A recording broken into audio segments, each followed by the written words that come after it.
السلام علیکم ورحمۃ اللہ وبرکاتہ۔ آج میں اس ویڈیو کے اندر ایک حقیقت بیان کرنے جا رہا ہوں، ایک ایسی حقیقت جس کو سن کر آپ کا دل تڑپ اٹھے گا۔ ایک واقعہ ہے کہ ایک بہن سے یہ سوال کیا گیا کہ آپ کے والدین زندہ ہیں؟ تو اس بہن نے کہا کہ میرے والد صاحب اور والدین کا انتقال ہو چکا ہے۔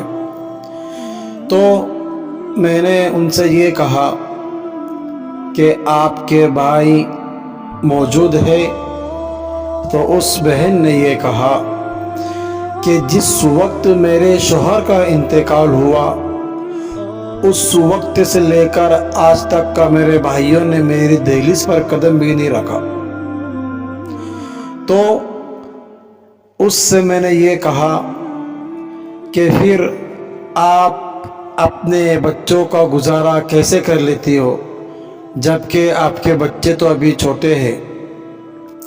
تو اس بہن نے یہ کہا کہ میں اپنے ان معصوم ننھے بچوں کو جب میں کسی کے گھر میں کام کرنے کے لیے جاتی ہوں تو اپنے گھر کے اندر بند کر جاتی ہوں، اور ظاہر سی بات ہے کہ کھانا بنانے کے لیے 3 سے 4 گھنٹے لگتے ہیں، اور ان بچوں کی عمر جو تقریباً 2-3 سال کے تھے، اچھے سے چل بھی نہیں سکتے تھے، ان کو ایک کمرے میں بند کر جانا کتنی بڑی مصیبت اور پریشانی کی اور فکر کی بات ہے۔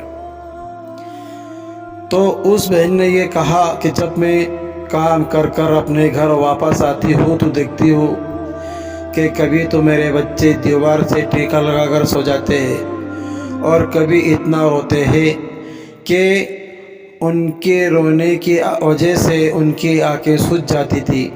جب میں آتی تو انہیں اپنے سینے سے لگا کر میں خود بھی رونے لگتی۔ تو پھر میں نے ان سے یہ پوچھا کہ آپ کے دیور جیٹھ موجود ہے؟ تو اس بہن نے روتے ہوئے کہا کہ بھائی جان، یہ دنیا مطلبی ہے، جب تک ان کے بدن سے کپڑے نہ اتارے جائے، جب تک یہ دنیا کھانے کے لیے ایک لقمہ بھی نہیں دیتی۔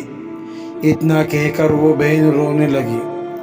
تو میرے بھائیوں، آج یہ ہماری ذمہ داری ہے کہ ہم اپنی بہنوں کا خیال رکھیں۔ ایک وہی تو بہن ہوتی ہے جو ماں باپ کے بعد سب سے زیادہ اپنے بھائیوں کا خیال رکھتی ہے۔ جب ماں باپ کے پاس ہوتی ہے تو بھائیوں کی ترقی کے لیے دعا کرتی ہے، اور جب شوہر کے پاس ہوتی ہے تو اس وقت وہ شوہر کی ترقی کے ساتھ ساتھ اپنے بھائیوں کی بھی ترقی کے لیے دعا کرتی ہے، ان کے لیے سکھ کی دعا کرتی ہے۔ کیا یہ ہماری ذمہ داری نہیں ہے کہ ہم اپنی بہنوں کے ساتھ حسن سلوک کریں؟ تو آئیے اس رمضان کے بابرکت مہینے کے اندر ہم اپنی بہنوں کے ساتھ حسن سلوک کرنے کی کوشش کریں، اور ان کے اخراجات کو اس ماہ مبارک کے اندر اٹھانے کی فکر کریں، اور یہ نیت کریں کہ انشاءاللہ جب تک ہماری بہنیں موجود ہوں گی ہم ان کے ساتھ میں ایسے ہی حسن سلوک کرتے رہیں گے، اور اگر ہماری بہنوں کے شوہر انتقال کر گئے ہیں تو ہم ان کے بچوں کو اچھے سے اچھی تعلیم دلانے کی فکر کریں گے۔ اللہ تعالی ہمیں بھی اور تمام امت مسلمہ کو اپنی بہنوں کا خیال رکھنے کا اور ان کے ساتھ میں حسن سلوک کرنے کی توفیق عطا فرمائے۔